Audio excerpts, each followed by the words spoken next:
Good morning, all the students. I'm Shivam Saxena, your political science teacher. In the previous module, we have discussed about the rights for the freedoms of the religion. And today, on the same categories, we will learn or we will discuss the further portion of the same category. Okay, and that is equality of all the religions. So as I told about that, India is being considered as a secular country. The means of secular is it is no religion is being considered as the religion of the country of India. ठीक है, तो in country we can see the different people who live in a country belongs to the different types of the religion.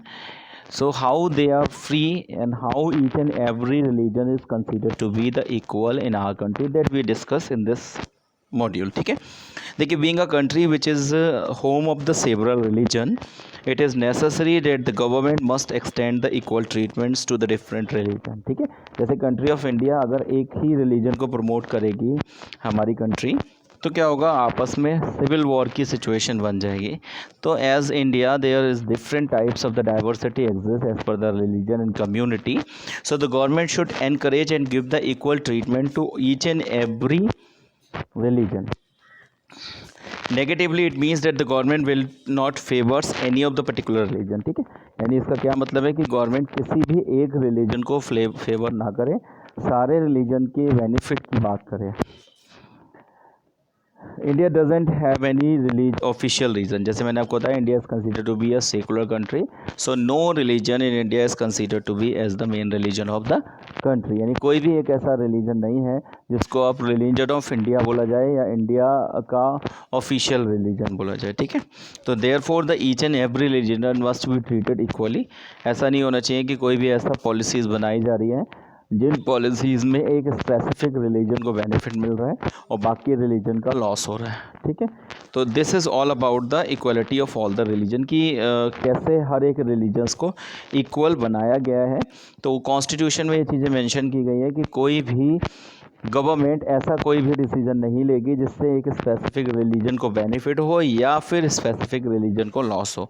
On the same way we do not have belongs to any particular region in order to the prime minister, president, जज और any of the other public. यानी हमें religions choose करने की पूरा independence है, freedom है.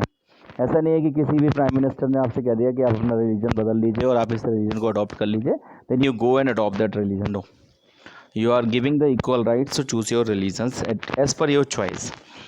There is a guarantee that the government will not discriminate on the basis of the religion in giving the employment. ठीक है, और एम्प्लॉयमेंट के केसेस में भी गवर्नमेंट ये नहीं करेगी. इस चीज़ की गारंटी दी गई आपको कि आपको इक्वल चांसेस मिलेंगे and no government will make any differentiation as per the employment areas. The institutions runs and the states will not be perch as a religions and give the religious education, nor will they favor the person of the any religions. ठीक है, the objective of these provisions is to sustain and nurture the principle of secularism. मैंने आपको बताया secularism का principal India में adopt किया जाता है.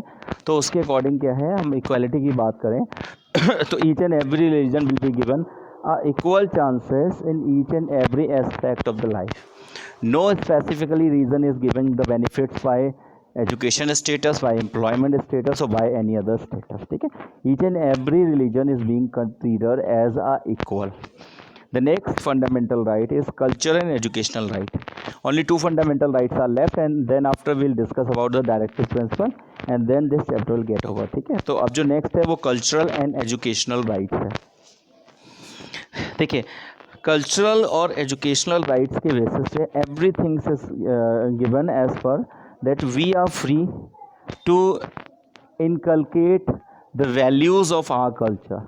जो हमारे कल्चर की वैल्यूज़ हैं उनको हम अपनी फ्री हैं कि अपनी वैल्यूज़ को इनकलकेट करके रखें, उसको हम स्प्रेड करें या जो भी करना. देखिए, when we talk about the Indian society, the imagine the diversity comes from our mind. India में केवल रिलीजियस डाइवर्सिटी ही नहीं है, कल्चरल डाइवर्सिटी भी है. India is not made for the monolithic society. We are a society that has a vast diversity. ठीक है, in such a society that full of the diversity there would be a social sections which are the small in the number compare to the other groups. If a group is in minority, will it have adopted the cultures of majority? Our constitution believe that the diversity is our strength.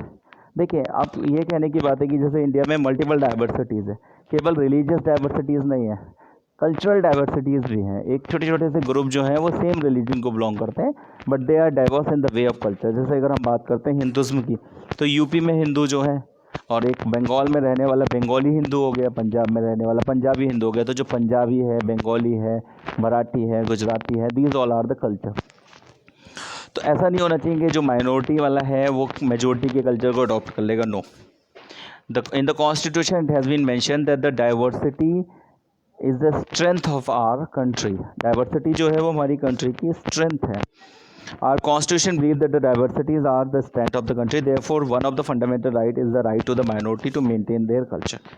एक और fundamental right है कि जो minority हैं या ऐसे लोग हैं जो कम हैं और डिमांड में और वो अपने कल्चर को मेंटेन करना चाहते हैं, तो they are free to maintain their culture. The no one major person और ऐसा person who belongs to the majority cannot force any of the person who belong to the minority to change his or her culture. The minority status is not depending only upon the religion. Linguistic and cultural minority are also included in this provision. ठीक है, यानी केवल religious minority की basis पे नहीं है कि कोई कम है काउंटिंग में तो वो दूसरे रिलीजन को अडॉप्ट करेंगे। लिंग्विस्टिक और आपका लिंग्विस्टिक और आपका जो नेक्स्ट आ रहे हैं linguistic minority is also being consider. ठीक है, जैसे लिंग्विस्टिक का मतलब भाषा के आधार पर, जैसे बंगाली बोलने वाले बंगाली हैं, गुजराती बोलने वाले गुजराती। तो ऐसा नहीं होगा कि भाई गुजराती बोलने वाले सपोज अगर कम हैं तो दूसरे एरिया के लोग उससे कहें भाई आपका कल्चर ख़त्म कर रहे हैं और आप इस कल्चर में अडॉप्ट हो जाएं। उनको वो कॉन्स्टिट्यूशनली गारंटेड मिला हुआ है। ठीक है, by doing so they can preserve the developments their own culture, and the government will not, while granting aids to the education institution, discrimination against the education institution on the basis of that under the management of the minority or community। देखिए इस चीज़ को solve करने के लिए government किसी भी angle से या किसी भी नेशनल इंस्टीट्यूशन में किसी भी कल्चरल रिजर्वेशंस को अडॉप्ट नहीं कर सकती है, ना ही कि कल्चर के हिसाब से डाइवर्स कर सकती है कि भाई आपका ये कल्चर है तो आप इतने होने चाहिए, आपका ये कल्चर है तो अपना। That can not be done by the government, it's completely abolished by the constitution of India. Everybody is given the equal rights. ठीक है, नेक्स्ट है right to the constitutional remedies. That is very much important. Constitutional remedies क्या है कि in case if some kinds of the problem exist, जैसे India का जो constitution है it is not being made as a constitution only, it is a live constitution. At the time and the situation there the problem raises, so we must have a chance to make changes in the amendment or the provision which is being identified in the Constitution of India, so that we can done if problem arises, because the situation never changes. Okay, so that constitutional remedies.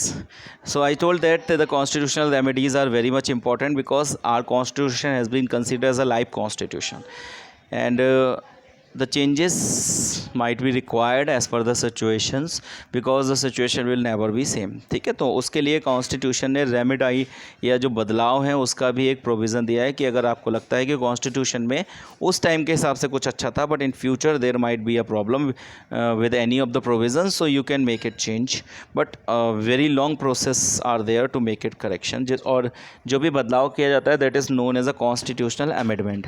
It has been mentioned that this thing has been change. ठीक है, देखिए one would agrees that our constitution contain a very impressive list of fundamental right, but merely write down a list of the rights is not enough. केवल लिखे हुए rights enough नहीं होते हैं। ठीक है, there has to be the way which they could be realised in a practice and defended against any attack of these rights. ठीक है, तो rights of the constitutional remedies is means through which is to be achieved. Doctor B R Ambedkar इस देखो एक बहुत important heart and a soul of a constitution किस rights को बोला गया है, ये बहुत से कंपटीशन एग्जाम में पूछा जाता है कि which fundamental right is known as a heart and a soul of the constitution, then the answer is the constitutional remedies. ठीक है, right to the constitutional remedies is consider to that.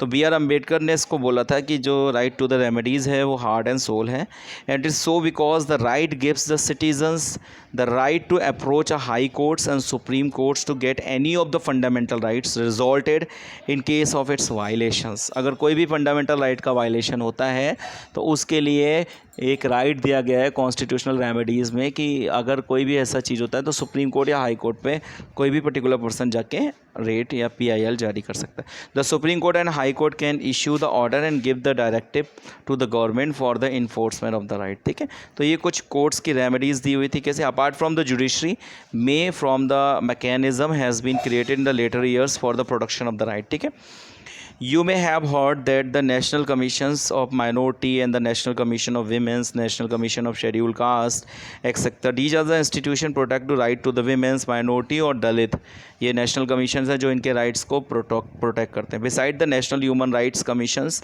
Has been establish to law to protect the fundamental other kinds of the right. तो इन सब का provisions जो है वो constitutional rights के अंतर्गत है। ठीक है, thank you very much. In the next video will discuss about the directive principle.